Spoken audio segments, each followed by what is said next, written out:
আসি আমার বাড়ি চালে বেলায় এই সন্ত্রাসীরা গাইলা মানিককা আলাদিঙ্গা সচিয়া গ্রুপ তানুরের জামাইয়া আমার কিছু না, আমি এই বিচার চাই। আমি হাসপাতালে আমি আলমারিও খুলতে আনলাম না, কিছু বাঁচাইতাম আনলাম না।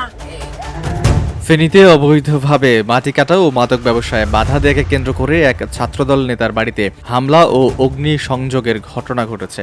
অভিযোগ উঠেছে স্থানীয় যুবদল নেতা মানিক এই হামলার নেতৃত্ব দিয়েছেন। ঘটনাটি ঘটেছে ফাতেহপুর ইউনিয়নের জাহাঙ্গীর আলমের বাড়িতে। ভুক্তভোগী বলছেন তার পরিবার বিএনপির রাজনীতির সঙ্গে সম্পৃক্ত। আগুনে পুড়ে ছাই হয়ে গেছে বসত বাড়ি ও রান্নাঘর। স্থানীয় সূত্রে জানা যায়, বৃহস্পতিবার রাত্রে স্টার লাইন সংলগ্ন একটি ব্রিকফিল্ড এলাকায় মাটিবাহী গাড়ি আটকিয়ে চাঁদা দাবি করা হয়। এ সময় জেলা স্বেচ্ছাসেবক দলের সমবায় বিষয়ক সম্পাদক নাসিরউদ্দিন আরফান, উপজেলা কৃষক দলের সদস্য সচিব মীর মোশাররফ হোসেন রিয়াদ, যুবদল নেতা মানিক সহ স্থানীয় ক্যাডার দেলোয়ার হোসেন সওদাগর ও রনি উপস্থিত থেকে চাঁদা নিচ্ছিলেন বলে অভিযোগ রয়েছে। এ সময় ফেনী আলিয়া মাদ্রাসার ছাত্রদল নেতা বাবলু চাঁদা দিতে বাধা দিলে বিরোধের সৃষ্টি হয়।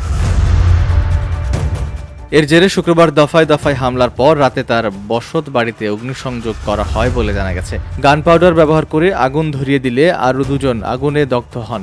ঘর থেকে কিছুই নিতে পারেননি, পুড়ে শেষ হয়েছে সব। শটগান একটা আনি মানিকে দুরাম গুলি করছে, এখানে পাম্পে গুলি করে আমার বাড়িটার হাত ভাঙিলেছে।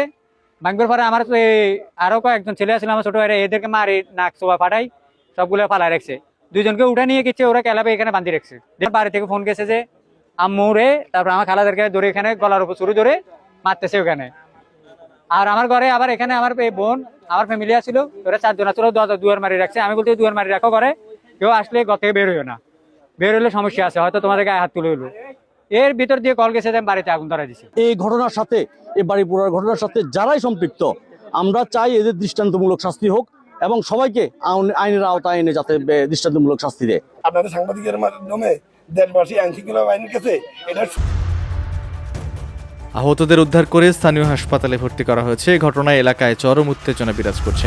স্থানীয়রা দ্রুত দোষীদের গ্রেপ্তার ও দৃষ্টান্তমূলক শাস্তির দাবি জানিয়েছেন। এদিকে ঘটনার পর অভিযুক্ত যুবদল নেতাকে দল থেকে বহিষ্কার করেছে জেলা যুবদল। তবে এ বিষয়ে অভিযুক্ত যুবদল নেতা মানিকের বক্তব্য এখনো পাওয়া যায়নি। VOD Bangla news desk.